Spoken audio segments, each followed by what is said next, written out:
بسم الله الرحمن الرحيم. الحمد لله رب العالمين، والصلاة والسلام على رسوله الأمين محمد صلى الله عليه وعلى آله وصحبه أجمعين، أما بعد. ikiwa ni tarehe 13 mwezi wa Dhulhijja mwaka 1438 katika darsa ya risala min wasaya salaf lishabab i'dadu الشيخ عبد الرزاق ابن عبد المحسن البدر غفر الله له ولوالديه وحفظه الله. hii risala tulianza katika lile juma ambalo tulikuwa pamoja katika mida ya asubuhi, ikawa ni kama mfano wa daura ndogo baina yetu. Wiki ilipoisha ikawa tumefikia katika alwasiyatu sadisa, na wiki hii biidhnillah taala tutajaribu, Allah akituwezesha, kumaliza kilichobakia katika hii risala nafi'a.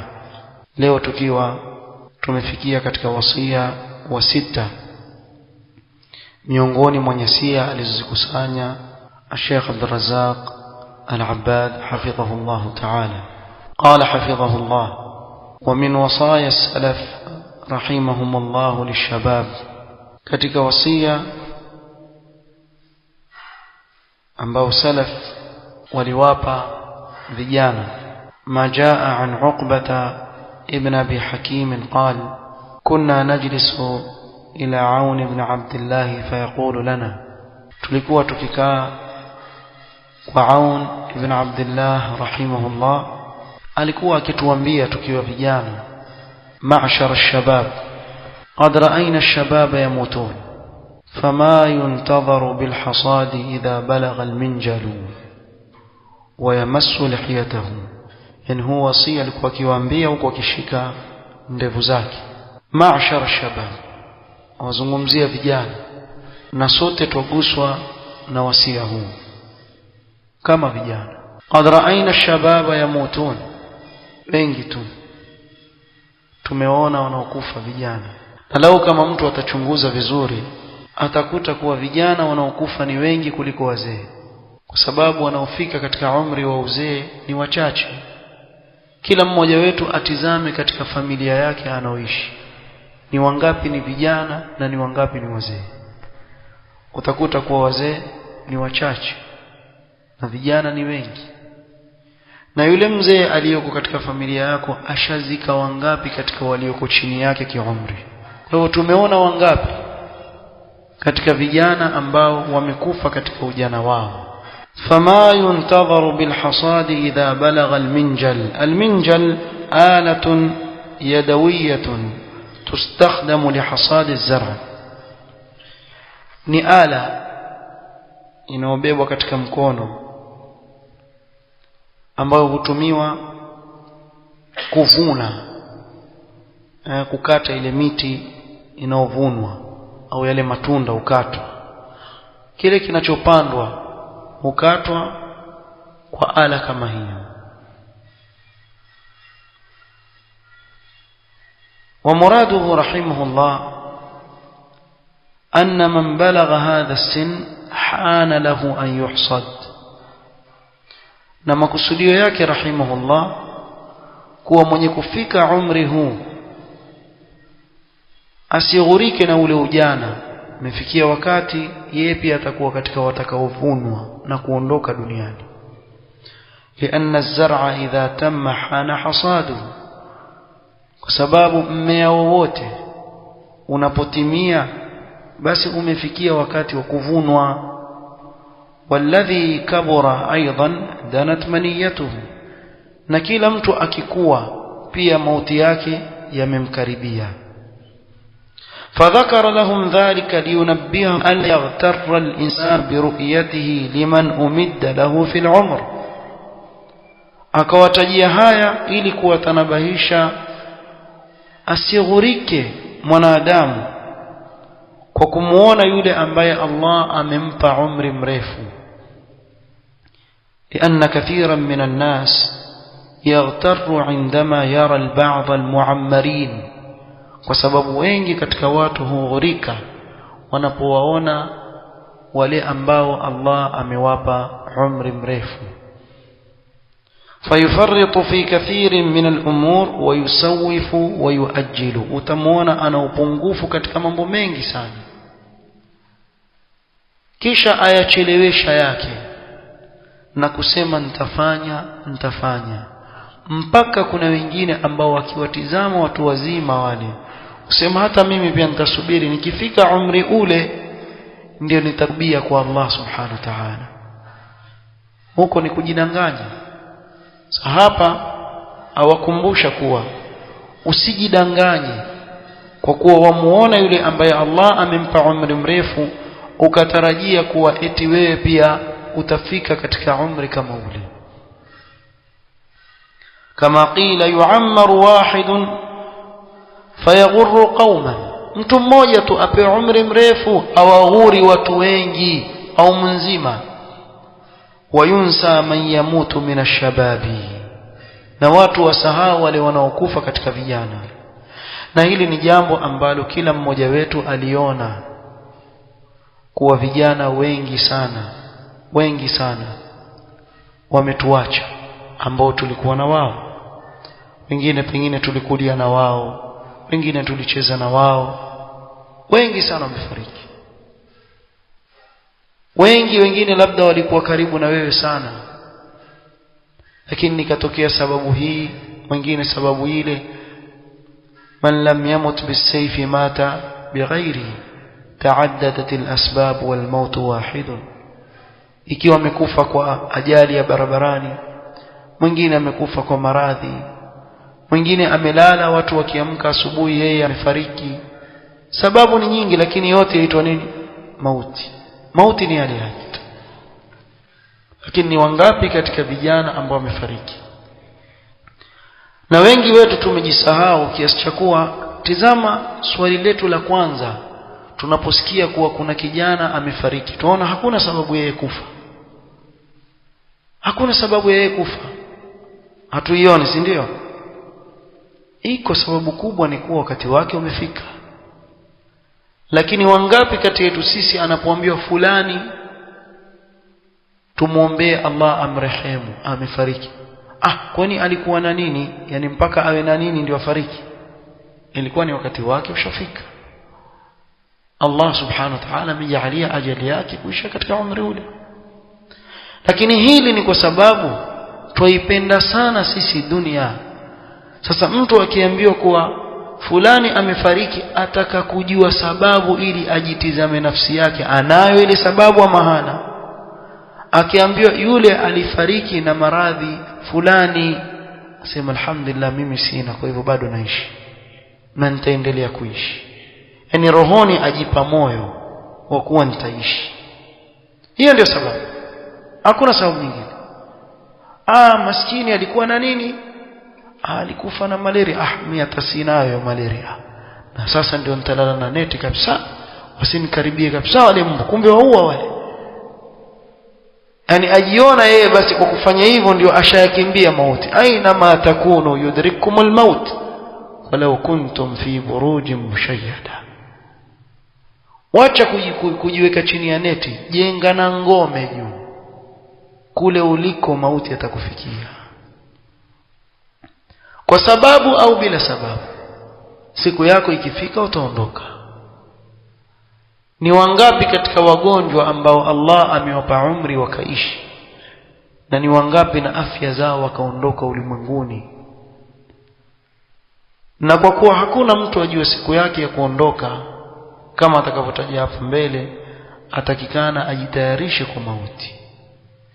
Mauti yamefungua macho ya utizama ulimwengu na vilivyomo ndani yake, lakini watu wako katika ghafla. Wengi wetu tumejisahau. Nasallallahu alafiyata wassalam, sallallahu yahdiyana. وفي المعنى نفسه جاء عن الحسن البصري رحمه الله أنه قال ذات يوم لجلسائه وكان فيهم شيوخ وشباب.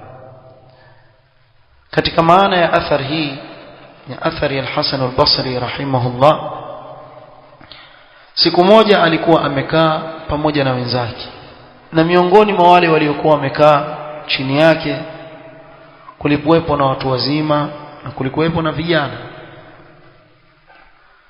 akawaambia al-Hasan al-Basri ya ma'shara ash-shuyukh ma yuntadharu biz-zar'i idha balagha, enyi watu wazima wazee, kipi kinachosubiriwa kwa mmea unapotimia? qalu al-hasad, akasema kilichobakia ni kuvunwa. qala ya ma'shara ash-shababi inna az-zar'a qad tudrikuhu al-'ahatu qabla an yablugha, enyi vijana, hata huu mmea pia waweza kupata maradhi kabla haujakuwa ukafa. Si lazima ukue, waweza ukapatwa na maradhi katikati ukafa. Kwa msione kuwa mtafika kule watakaofika ni wale ambao Allah subhanahu wa ta'ala amewajaalia. Allahu a'lam, hakuna anayejua siku yake atakayoondoka katika huu ulimwengu. فينبغي للمسلم أن يكون حاله كما جاء في الأثر إذا أمسيت فلا تنتظر الصباح وإذا أصبحت فلا تنتظر المساء. hii ndio hali ambayo atakikana awe nayo Muislamu. Leo ukiwakumbusha watu mauti, kumbia huyu ataka watu wakae misikitini tu, hataki watu wafanye kazi, hataki watu waendelee, watu wafikirie mauti tu, mauti. Bila ya kujijua anayezungumza maneno haya kuwa amrudi Mtume sallallahu alaihi wasallam anayesema akthiru min dhikri hadimil ladhat, kithirisheni kutaja kile ambacho kitavunja kila aina ya starehe ya kidunia. Almaut, wallahi mauti yamevunja shingo za jababira, watu majabari katika hii dunia. Mauti, كتب الموت على الخلق فكم فل من جيش وأفنى من دول، أين نمرود وقنعان ومن ملك الأرض وولى وعزل، أين عاد أين فرعون ومن رفع الأهرام من يسمع يخل، كما قال ابن الوردي رحمة الله عليه. mauti yameandikwa kwa viumbe vyote, kulipita wa kupita majabari Rabbi, hakuna mfano wao. Watu ambao Allah sema allati lam yukhlaq mithluha fil bilad, walifanya mambo makubwa, walipita watu wakubwa, walipita watu wana mali, walipita watu ambao walipewa umri kama Nuh alayhi salatu wassalam, miaka 950 alingania peke yake. Je, umri wake miaka mingapi? Leo sisi ambao Allah ametupa umri wa miaka 60, 70, 80, 150, 200, chukua, mwisho wake nini? Mwisho wake ni mauti. Na watu hawataki kukumbushwa hili, lakini wallahi kila ukikumbuka mauti Allah akurithisha qanaa na hii dunia wakinai, sababu ukijua kuwa mwisho wako ni pale mchangani, ili kujiandae kwa ajili ya siku nzito kama ile. Allah subhanahu wa ta'ala asema wattaqu yawman turja'una fihi ila Allah, muiogope ile siku mtakaorejea kwa Allah subhanahu wa ta'ala. Na hakuna yote isipokuwa lazima unapokufa utakutana na Mola wako Allah subhanahu wa ta'ala. Na sisi hapa tuliokaa mfano tuna uhakika kila mmoja wetu kuwa wallahi hatuko radhi kukutana na Mola wetu katika hali hii tulionao sasa. Kila mmoja ahisi ule upungufu alionao, na ukisema kuwa hii nilionao hali naridhika nayo, ujue wewe ni maghrur, umeghurika na kudanganyika, sababu si hali ya kupendeza. Kila mmoja ajijua, na ukilifahamu hilo ndio utajiandaa kwa ajili ya kukutana na Allah subhanahu wa ta'ala. فينبغي للمسلم أن يكون حاله كما ذكرنا كما جاء في الأثر إذا أمسيت فلا تنتظر الصباح وإذا أصبحت فلا تنتظر المساء. قال ابن الجوزي رحمه الله يجب على من لا يدري متى يبغته الموت أن يكون مستعدا. ni wajib kwa yule ambaye hajui ni wakati gani mauti yatamjilia ghafla, awe atajiandaa. Wala yaghtarra bishababi wasihha, asighurike na ule ujana wake na afya ambayo Allah subhanahu wa ta'ala amempa, isimghuri. Fa inna aqalla man yamutu al-ashyakh, wachache sana ufika umri ya uzee wakafa katika uzee. Wa akthara man yamutu ash-shubban, wengi wanaokufa ni vijana. Walihadha yanduru man yakburu, ni nadra kumuona mtu atakuwa mtu mzima mzee, nadra sana. Wengi hufa wakiwa bado na nguvu zao vijana. وشاهد ذلك أنك إذا نظرت إلى الأسر فستجد المعمرين قلة. ukiangalia katika familia mbalimbali utakuta wale waliopewa umri mrefu ni wachache. وأكثر من يموت يكون في مرحلة الشباب أو الطفولة, na wengi wanaokufa wa katika marhala ya ujana au watoto kabisa, wengi hufa katika hali kama hiyo.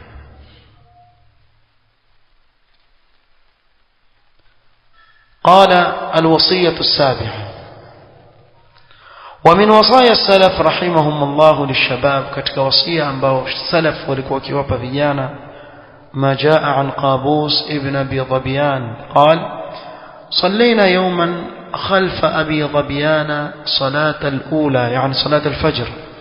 tuliswali siku moja nyuma ya Abi Dhabian صلاة الفجر.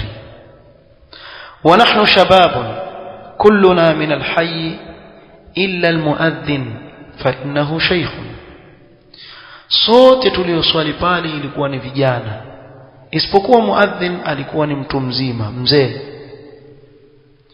falamma sallama iltafata ilaina, alipotoa salamu Abu Dhabian akatutizama. thumma ja'ala yas'alu ash-shabab man anta, ikawa yuwauliza wale vijana mmoja mmoja, wewe nani na wewe nani na wewe nani. فلما سألهم, alipomaliza kuwauliza, qala ala wajhi alhathi watashjii watanshit lahum, akawaambia kwa njia ya kuwatia nashat na kuwahimiza na kuwashajiisha, innahu lam yub'ath nabiyyun illa wa huwa shabun, hakuna mtume yote aliyetumilizwa isipokuwa alitumilizwa akiwa ni kijana, ana nguvu zake. hawakutumilizwa katika uzee, wametumilizwa wakiwa na nguvu zao. sami'na fatan yadhkuruhum yuqalu lahu Ibrahim innahum fityatun amanu bi rabbihim wazidnahum huda. Vijana wamefanya mambo makubwa, lakini leo wakitizama vijana waambiwa bado yule ni kijana mdogo. Kijana mdogo ana miaka 20, bado yeye ni kijana mdogo. Si kweli. Umri kama huu walikuwa watu wale wa mwanzo ni umri ambao mtu aweza kuwa amiri jeshi, kama Usama bin Zaid amepewa uamiri wa jeshi akiwa na miaka 17 ama 18, kijana mdogo sana. Hebu leo fikiria kijana wa Kiislamu miaka 17 18, waweza kumpa jukumu gani? Jukumu gani kubwa waweza kumpa? Wacha jukumu kubwa, mpe boksi la tende tu, mwambie hili lihifadhi hili wiki 2, alafu uje uniambie nifikia wapi, kisha utizame vituko. Atashindwa kulisimamia. Mpe sinia ya wali tu, mchele, mwambie hii hapa sasa, hebu kani kuone, gawanya na wenzako vizuri kabisa, mle hii alafu urudi. Akitoka tu atapiga kona pale, akae nyuma ukuta, ale imalize yote, kisha akamwambia wenzangu wasema hawajashiba, hebu sinia ya mtele, utaaminika kwa jeshi zima uliongoze. Sasa lazima vijana wazinduke kuwa wewe kijana wa Kiislamu una masuhulia makubwa sana, kutafuta ilmu, kusoma. Ndio hapa akasema walam yu'ta al-ilm khairun minhu wa huwa shab. Kwa hivyo ule ujana ndio utumie fursa ukiwa bado ni kijana, si ndio wakati wa kutafuta ilmu, kusoma. Umma huu wasubiri, wataka watu wasome, watafute ilmu, waje watoe taka katika masikio yao. Si vijana machezo, ukimuona kichwa amekinyoa amefanana na ndege, kuku, sijui mnyama gani, alafu wajiona mwerevu, kumbe mzuka mkubwa kuna kama yeye. Hakuna mtu mjinga mkubwa kama yeye. Taba liliyahudi wa nasara, ni mkia dhanab, afuata tu. Mayahudi na manasara wakifanya jambo lolote na yeye pia yafanya. Tizama mfano mdogo, walipoanza kuvaa zile shanga za mkononi, vijana wangapi wa Kiislamu waje misikitini wamevaa shanga mikononi wasijue ni haram kitendo kama kile. Mkononi haivaliwi isipokuwa saa tu ndio imeruhusiwa, ama kuvaa mabangili, sio kuvaa vitu gani kujifananisha na ushirikina na kufar. Lakini vijana wangapi wa Kiislamu ambao wao kazi yao ni kufuata tu, haijui tarehe ya umma wake wala chochote. Waonaje bwana kijana ile haji kaondolewa pale Maka ikapelekwa Madina, akamwambia fikra hilu, fikra nzuri hiyo. Haji si watu wenda Maka baba, itabadilishwaje pelekwa Madina? Lakini mzuka hana juwalo. Kuna klipu mmoja, bwana mmoja mtangazaji azunguka awaambia vijana, waonaje bwana ile haji kaondolewa pale Maka maana kuna zahma. Mwingine basi yuona yatoa fikra, bwana fikra hilu, fikra hilu ya akhi, kuna zahma Maka na nini, watu afadhali waende Madina, kule Madina itakuwa sahali kule. Iwaunga mkono hiyo fikra, yani kuwa yuko baid kulla albu'd na kuifahamu dini yake, hajui hata malengo ya haji nini wala chochote. Haji nguzo ya Uislamu. Hii ndiyo jail ambao leo tupiga fujo kuwa sisi tutanusuru, sisi taregesha Quds. Sisi Quds gani utakaoregesha? Hali yenu ni hali yetu ikiwa hii, tutaregesha Quds ipi? Alafu watu wakikaa chini wakisomesha vijana hawa, wale kazi yao kukaa tu pale, hadathana al-Imam Ahmad qala, al-Imam fulani qala, utakuregesha watu kule nyuma kule kwa salaf kule. Basi pia panda ni punda. Umeona mazungumzo kama hayo ndio mazungumzo ya istihza na wale wanaosomesha dini ya Allah subhanahu wa ta'ala. Lakini la kushangaza, utawakuta kuwa mambo makubwa ya kufur, takfir na nini wao yazungumza. Wewe mwana khariji amuita fulani kafiri, hata usulu thalatha safha moja hajakaa chini ya mwanachuoni wa sunna kusoma, hata safha moja. Kisha yeye ndo ameketi yule kafiri, ulisoma wapi aqida wewe hata ujue yule ni kafiri ama si kafiri? Wapi ulisoma wewe? Sasa tuko namna hii. Ikiwa hatuko mazuka huku wa kuvaa majezi ya watu tusiowaelewa na nini na kubandika majina yao nyuma migongo yetu, tuko upande wa pili kule, kafiri mnafiki tuko hao. Na wale ambao wako sawa sawa wachache sana, na ndio vidole vya watu wote vyanyoshwa pale. Sasa awamu utaona nini wale bwana, wale kadha vijana wadogo, devu kubwa, na we mtu mzima wanyoa ndevu zote, ushakuwa mzee, mtu wajui kutofautisha wewe ni nyanya ama ni babu, kwa sababu huna ndevu. Na lau kama utavaa kilemba hivi ukakiwacha tu hivi kile kilemba ghotra ile ukaiweka, mtu aweza kufikiria nyanya iwaje, kumbe ni mtu mzima, babu, hana tofauti na nyanya, kama kinyanya kizee kimekuja. Usishtuke bwana wajukuu wako kwambia nyanya shikamoo, maana ndio salamu mnazozitaka. Kuna wengine akiambiwa asalamu alaykum ya marahaba, hiyo asalamu alaykum pia haitaki, aona aregeshwa nyuma ama hakuheshimiwa. Sasa ukasema ukaambiwa nyanya shikamoo, usikasirike kwa sababu huna kitu humu. Imefanana na ile zamani ilikuwa wakitumia zile globe zile za taa zile, ukigeuza chini hivi iko clean kabisa huko chini, hamna kitu. Akimwona kijana shafidoli, vijana siku hizi bana wajizeesha sana. Wewe uliipenda sana dunia hivi, ushakuwa mtu mzima bado tu watuambia na sisi pia tusijizeesha, afadhali tujione wazee, pengine labda tutaona tuondoka tujiandae kwa ajili ya akhira. Lakini ndiyo maneno ya kebehi na kejeli yanayozungumzwa kama haya kwa watu ambao wamekaa chini kwa ajili ya kutafuta ilmu. Jamani, hebu tuacheni na amani yetu, tutafute hiyo ilmu, tuhifadhi vile mnavyovidharau. Hivi ndio vya wahifadhia dini. Lakini la kushangaza, mbona mkiwa na maswali ya dini hamwendi kwa hao mnaowanyoshea kuwa ndio wanaonusuru dini? Mwarudi kwa wale wale mnaowadharau kwa hivi hukumu hii nini, na akakupa hukumu na qala Allah wa qala Rasul. Mkarudi kule kule kwa sahaha al-allamah al-albani wa hasana hadha al-hadith ibn Baz wa afta fi hadhihi al-mas'ala bi hadhihi al-fatwa al-Sheikh Ibn Uthaymeen wa sahahahu al-Sheikh Muqbil. Utasikia siku moja wa afta bi hadhihi al-fatwa Hasan al-Banna, ama sahaha hadha al-hadith Sayyid Qutb. Utasikia hata siku moja, na mtu akizungumza hivyo ataonekana na kichaa. Ana kichaa tena kikweli, si mzima humu kichwani, atakuwa hana akili, ana uji wa wimbi. Akiwa atazungumza di sahaha Sayyid Qutb, wallahi huyu hana akili, hata hafai kuwekwa katika kamusi ya tulab al-ilm kizungumza maneno kama haya. Sasa tuko vijana namna hiyo, kisa salaf watuhimiza sisi tutafute elimu, na kijana akisoma hayumbishwi na mtu yoyote wa batil. Wallahi wa rabbi, hayumbishwi na yoyote. Na mtu atizame pale anapotafuta ilmu yake, atizame tu.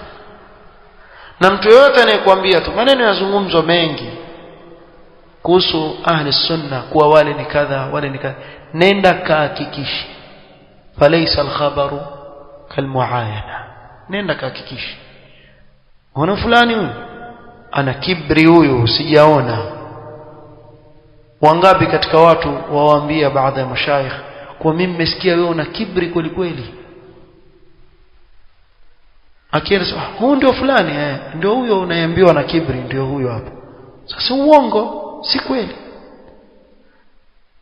Kuna mmoja nakumbuka siku moja asalimiwa na mmoja katika mashaikh, huyu ndio fulani. Basi mmesikia bwana, huyu kama simba bwana, huyu wa karibii na mtu yoyote huyu. Asalala jamaa, hivi mmetuchora picha sisi masimba, machui, sijui nani, nyoka au wanyafuraji wa watu? La wallah, si kweli. Na wale ambao waliokuja wakaona si kweli. Lakini tizama mujtamaa unapokwenda, watu wanatafuta ilmu, na katika ilmu usifikirie kila siku utaambiwa sasa uweni ushaoa kwanza ongeza wa pili, alafu na watatu, na alafu utafanya hivi utafanya hivi. Yani wewe mazungumzo yako wewe uko kwenye ndoa tu. Kuna watu wajulikana special, hawa ni shughuli zao ni hizo. Akija kiali kwa mahali kizungumza basi kuna wanawake aina kadhaa taanza kuzungumza. Akialikwa mahali akifika, basi kwenye ndoa wewe ukitaka raha bwana fanya hivi na hivi basi. Lakini ukaja wewe ukasema hii ni bid'a, hii ni sunna, hii ni shirk, hii ni tauhid, taqumu qiyamatuka, qiyama chako kitasimama siku hiyo, kuwa wewe ni mufarriq, wewe ni fatan, wewe ni kadha, wewe ni kadha. Haya ndio mazungumzo yanazungumzwa katika mjtamaa kwa watu ambao walingania watu katika sunna. Hakadha yafalu irhab fikri. Hivi ni vita au ni ugaidi wa kifikra, ili wale watu wa haki wafanye nini? Wanyamazi. Katafuteni wengine wa kuwapiga vita vya kifikra kama hivyo. Kama mlivyoshindwa nyinyi kifikra, ikawa leo muona kijana wa Kiislamu ajifakhirisha akivaa koti na tai, ametaki vizuri kabisa, ajiona yeye mtu wa maana kabisa. Akimwona kijana amevaa kanzu na nusu saq amdharau. Kumbe hajui yeye amekuwa mtumwa wa ukoloni mamboleo, na huyu mwenzake ndio amekubali kuwa mtumwa wa Allah subhanahu wa ta'ala, ili asilifahamu. Kisha umwone mtu amevaa tai na koti eti yazungumza al-ghazw al-fikri, wa anta maghzuun min fawq ila taht, umepigwa vita wewe juu mpaka chini. wallahu almusta'an. qala fanabbahahum ala ightinami khairiyati ash-shabab wa barakatihi, akawaimiza na kuwatanabaisha hapa kuchukua ghanima ya ule ubora unaopatikana katika ujana na khairi yake na baraka yake. wa annahu alfursa alazima litazawud watahsil, na kuwa huu ujana ndio fursa kubwa ya mtu kutafuta na kubeba ilmu nyingi. utakuja kuwa mtu mzima na shughuli nyingi, ukishaoa, ushakuwa na watoto, ushakuwa na majukumu, ushakuwa na usimamizi, hakuna tena pale uwezi tena kusoma kama unavyosoma ukiwa kijana. Ukiwa kijana pengine ndio mwanzo unaoa, bado una fursa, lakini ukawa na majukumu, hakuna fursa ile iliyokuwa mwanzo. واستغلال النشاط والقوة, kutumia fursa ya ile nashat na nguvu ambazo anazo yule kijana katika kutafuta nini ilmu. نكتفي بهذا القدر والله تعالى أعلم. سبحانك اللهم وبحمدك أشهد أن لا إله إلا أنت أستغفرك وأتوب إليك. بارك الله فيك.